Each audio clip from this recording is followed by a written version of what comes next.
Assalamualaikum warahmatullahi wabarakatuh. Alhamdulillah alladzi arsala rasulahu bil huda wa dinil haq liyudhhirahu 'ala dini kullihi wa kafa billahi syahida.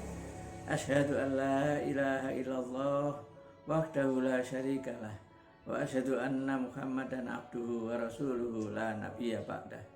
Allahumma shalli wa sallim ala sayyidina Muhammadin sayyidil mustafa wa ala alihi wa sahbihi wa man tabi'ahu ila yaumil qiyamah.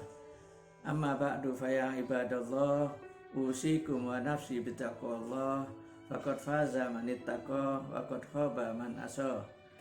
Qala Allah subhanahu wa ta'ala fil Qur'anil Karim wa huwa asdaqul qailin. A'udzu billahi samiil alim minasyaitonir rajim. Bismillahirrahmanirrahim. Walaqad anzalna ilaika ayatim bayyinat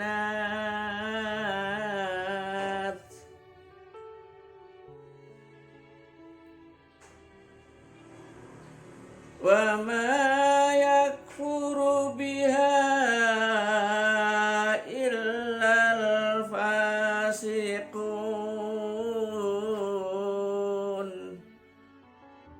Sadaqallahul azim wa sadaqa rasuluhun nabiyul habibul karim wa nahnu ala dzalika minasyahidin wa syakirin. Alhamdulillahi rabbil alamin.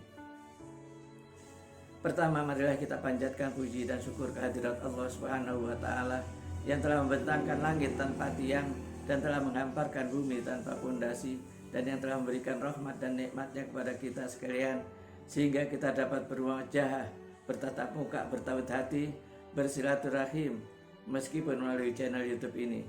Semoga Allah Subhanahu wa taala memanjangkan umur kita, mengafiatkan jasad kita, menambahkan rezeki kita yang banyak, yang halal dan yang berkah, dan memberikan taufik dan hidayahnya kepada kita sehingga dari hari ke hari ketakwaan kita kepada Allah Subhanahu wa taala makin meningkat terus.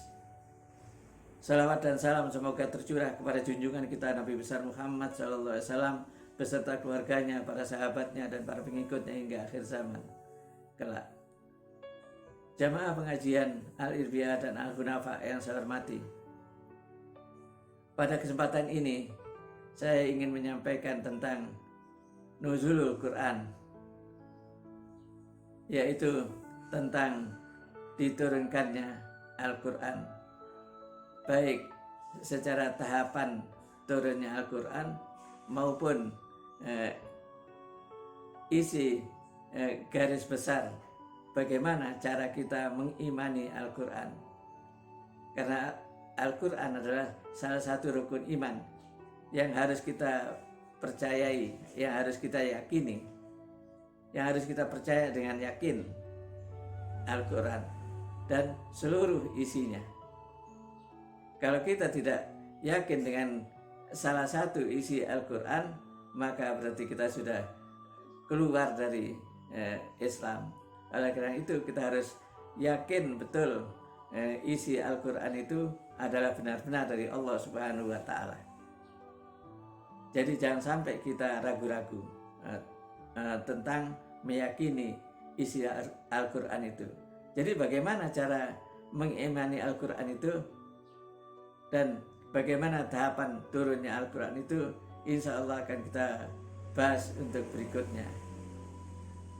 Jamaah pengajian Al-Irbiyah dan Al-Hunafa yang saya hormati, jadi Quran itu diturunkan oleh Allah Subhanahu wa ta'ala dalam waktu periode Mekah itu 12 bulan, 12 tahun, 5 bulan, 13 hari. Sedangkan di periode Madinah itu 9 tahun, 9 bulan, 9 hari. Jadi totalnya seluruhnya Al-Quran itu diturunkan oleh Allah Subhanahu wa ta'ala dalam tempo 22 tahun, 2 bulan, 22 hari. Gampang diingatnya. Jadi tadi periode Mekah 12 tahun, 5 bulan, 13 hari. Nah, periode Madinah itu 9 tahun, 9 bulan, 9 hari. Jadi total keseluruhannya adalah 22 tahun, 2 bulan, 22 hari. Kebanyakan kita membulatkan Al-Quran diturunkan dalam waktu 23 tahun supaya kita gampang mengingatnya. Nah, itu periode turunnya Al-Quran yang perlu kita ketahui. Karena ini merupakan rukun iman, jadi kita harus tahu bagaimana proses turunnya Al-Quran itu, supaya iman kita makin mantap bahwa Al-Quran itu betul-betul datangnya dari Allah Subhanahu wa Ta'ala.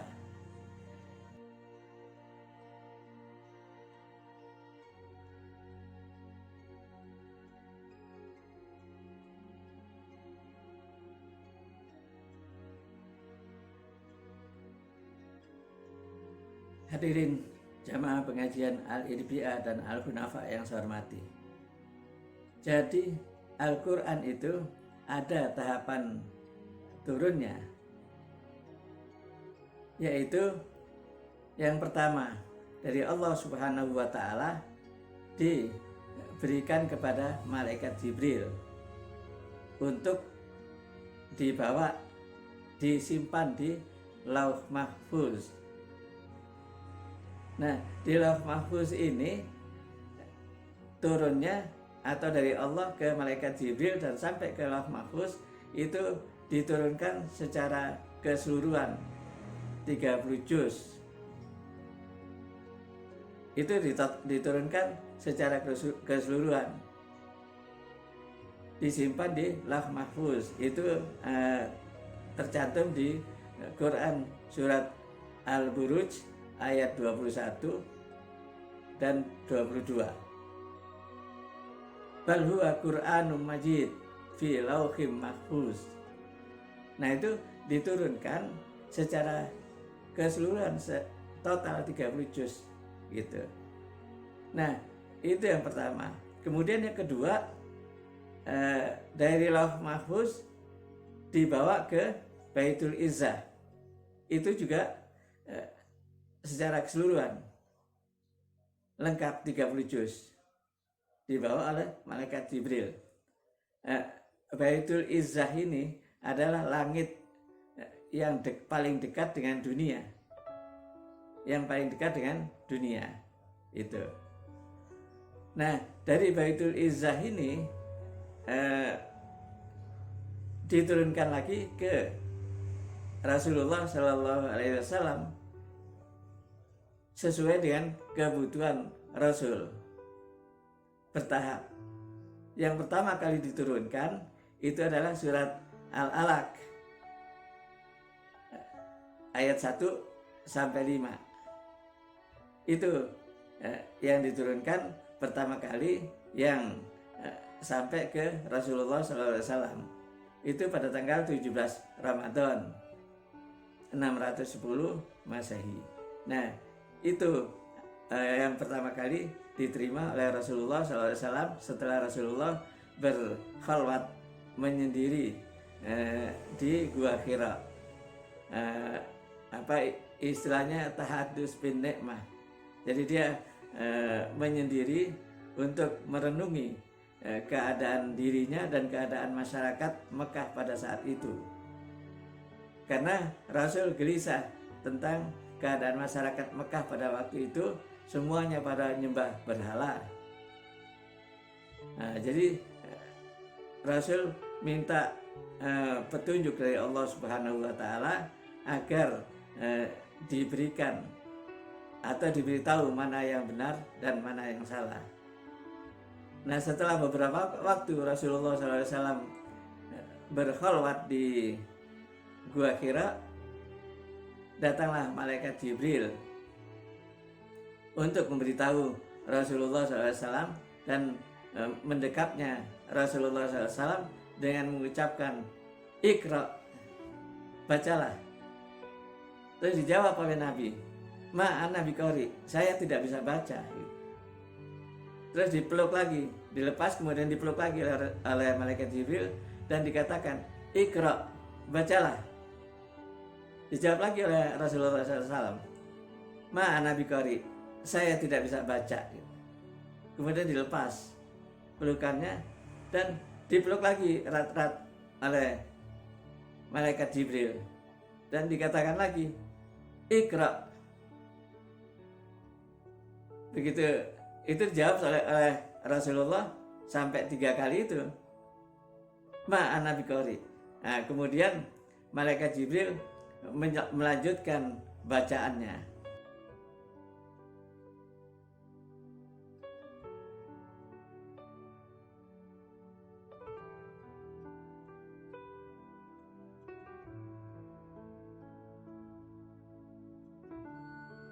Hadirin jamaah pengajian Al-Biyah dan Al-Hunafa yang saya hormati.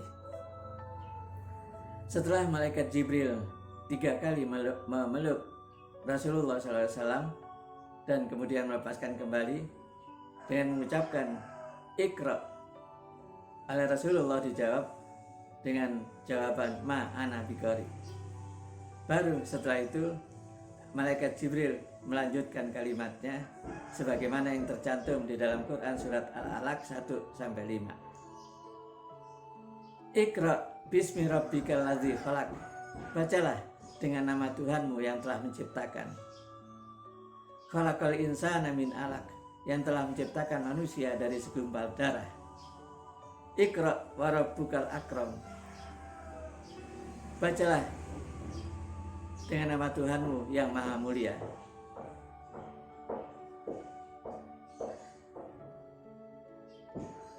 Alladzi 'allama bil qalam, yang telah menciptakan, yang telah mengajarkan manusia dengan kalam, dengan perantaraan kalam. Alamal insana ma lam ya'lam, yang telah mengajarkan manusia dari yang tidak tahu menjadi tahu. 5 ayat inilah yang dibacakan kepada Rasulullah SAW ketika pertama kali malaikat Jibril menjumpai Rasulullah SAW di Gua Hira pada tanggal 17 Ramadan tahun 610 Masehi. Nah, setelah Rasulullah SAW menerima wahyu dari Allah Subhanahu wa Ta'ala melalui malaikat Jibril ini, kemudian Rasulullah SAW pulang dalam keadaan agak demam dan menggigil karena baru pertama kali itu menerima wahyu itu. Dan diceritakanlah keadaan tadi kepada istri tercintanya, yaitu Khadijah. Kemudian Rasulullah SAW minta diselimuti karena rasa takut, rasa cemas yang ada di hatinya, dengan mengucapkan Zamiluni, zamiluni, selimuti aku, selimuti aku. Itu ungkapan Rasulullah SAW kepada Khadijah. Oleh Khadijah langsung diselimuti dan diberikan ketenangan agar jiwanya tidak cemas. Itulah fungsi istri. Kalau suaminya sedang gelisah atau sedang ketakutan atau sedang cemas, maka istri berfungsi sebagai penenang. Dan juga seperti kita sekarang, kalau kita ada kegelisahan, sesuatu yang membuat kita gelisah, maka seharusnya istri bisa menenangkan suaminya. Begitu juga sebaliknya.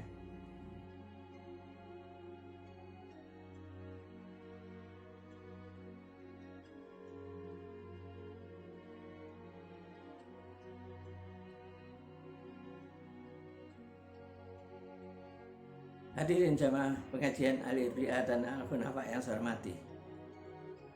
Jadi Al-Quran itu tertibnya,